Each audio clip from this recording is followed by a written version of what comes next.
Hello everyone, welcome back to my channel. আশা করি তোমরা সবাই অনেক বেশি ভালো আছো, আমিও ভালো আছি।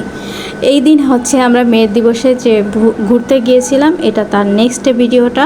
একসাথে ভিডিওগুলো আপলোড করতে পারিনি, তার অনেক কারণ ছিল, কারণ ভিডিওগুলো অনেক বড় বড় ক্লিপ ছিল, তার কারণে। এই লাইটটা কে না দেখে, সেই ঢাকায় আমি যতবার ঢাকা জবে থেকে এসেছি এইখানেই আসি, কেন এত ভালো লাগে জানি না। তারপরে এই মটকা চায়ের প্রেমে তো আগেই পড়ে গেছি। তারা যারা আমার ফ্যামিলি মেম্বার, অ্যাক্টিভ মেম্বার, তারা অবশ্যই জানো। এসব নিয়ে আমি আগে ফেসবুকে পোস্ট করে দিয়েছি যে আমি মটকা চায়ের প্রেমে পড়ে গেছি। হ্যাঁ, এই প্রেমে পড়ার কারণটা হচ্ছে আমি চা কিন্তু তেমন একটা খাই না, কিন্তু হঠাৎ করে রিজন আমাকে পহেলা বৈশাখে প্রপোজ বলতে কি এই ব্যাপারটা নিয়ে আমাকে বলে যে আচ্ছা তুই চা খাবি, মটকা চা, যেটা অনেক প্রিয়, ঠিক আছে, ওর অনেক প্রিয়। তো আমি খাইলাম, সেদিন থেকে এই সেকেন্ড টাইম খাইলাম, আমার কাছে অনেক ভালো লাগে। সেখান থেকে আমরা চলে আসলাম হচ্ছে আমাদের বাসার উদ্দেশ্যে যাওয়ার জন্য। আমরা মেট্রোতে করে যাব। যাওয়ার সময় হচ্ছে আমরা বাসে আসছি, আসার সময় আমরা মেট্রোর জন্য অপেক্ষা করতেছিলাম। তখন মেবি রাত 9টা 10, 20 এরকম বাজে। ঘড়ির টাইমটা দেখে বলতেছি, আমার মনে ছিল না আর কি। এত কিছু মনে রাখার মতন সামর্থ্য বা সাহস আমার কোনোটাই নেই। তো একটা কথা বলবো যে লাইফে কিছু কিছু মানুষ আসে তোমার লাইফটা সুন্দর আছে আরও সুন্দর করে দেওয়ার জন্য, আর কিছু কিছু মানুষ আসে লাইফে যারা তোমার সুন্দর লাইফটা তারা দেখতে পারে না, তাদের হিংসা হয়, তাদের ভালো লাগে না।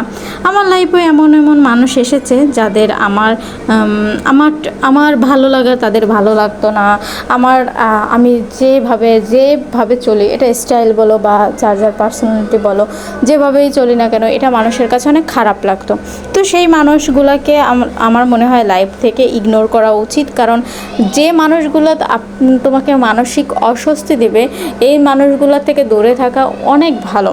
আর যে মানুষগুলো তোমার মানসিক শান্তি দেবে, এই মানুষগুলা থাকা অনেক বেশি জরুরি। যাই হোক, অনেক কথা বলতেছি। আমার লাইফে ঘটে যাওয়া কিছু ঘটনা যেটা আমার সারা জীবন মনে থাকবে, এগুলো আমি জীবনে কখনোই ভুলতে পারবো না। আবার এমন কিছু কিছু স্মৃতি আছে যেগুলো আমি চাইলেও ভুলে যেতে পারবো না, আমি সারা জীবন মনে রাখবো। ভালো দিক বা খারাপ দিক, এখানে আমরা দুজনে মিলে গল্প করতেছিলাম যে আমরা আসলে বাসায় যাওয়ার জন্য এখানে বসে আছি, গাড়ির জন্য অপেক্ষা করতেছি। আসলে দুইটা মানুষ একটা জায়গায় বসে গল্প করতেও না কিছু মানসিক শান্তি লাগে, ঠিক আছে। এই ব্যাপারগুলো হয়তো অনেকেই বোঝে না, বুঝতে পারে না, কেন জানি না। আমার হাজব্যান্ডের কাছে আমার সব সময় একটা কথা, তুমি আমাকে সময় দাও। আমি ওর কাছে হয়তো টাকা পয়সা, সোনা, এরকম কোনো কিছুই চাই না, দামি কোনো উপহার চাই না। আমি একটা ফুল পেলে কতটা খুশি হই তা ও জানে, আমার বলতে হবে না যে সামান্য ফুলে আমি কতটা খুশি হই। কিন্তু ও আমাকে সেই সময়টা দিতে পারে না, হয়তো সে অফিসিয়াল জব করে, তার কারণে সে যে এমনি আদার্স সময় দেয় এমন না, আবার তেমনটাও না যে একদম মিথ্যাও না। যেমন ওর ফ্রেন্ড সার্কেলের সাথে অনেক বেশি আড্ডাতে, অনেক বেশি ঘোরে। আমাকে নিয়ে হয়তো আগে বের হতো না, এখন বলছে যে ওর সাথে এই ব্যাপার নিয়ে আমার অনেক কথা হয়েছে যে তুমি আমাকে টাইম দাও। আমি তো বাইরে যেয়ে কখনো বলি না যে তুমি আমাকে রেস্টুরেন্টে নিয়ে খাও আর ভালো কোনো কিছু কিনে দাও, ভালো কিছু করো। হ্যাঁ, তারপর সে বলছে না, আমার ভুল হয়েছে, আমার এটা করা উচিত। আমি নিজে নাকি এটা বুঝতে পারছে। যাই হোক, এখানে দুজনে বসে গল্প করতেছিলাম। ও মাঝে মাঝে এমনটা ফেস দেখায়, নিরহ একটা বাচ্চাদের মতন ফেস দেখায়, কিন্তু না, ও নিরহ না, ও ঠিকঠাক সব কিছুই বোঝে। ও বলতেছে আমি তো এমনই ভদ্র ছেলে, ঠিক আছে। হ্যাঁ, আসলেও ভদ্র ছেলে।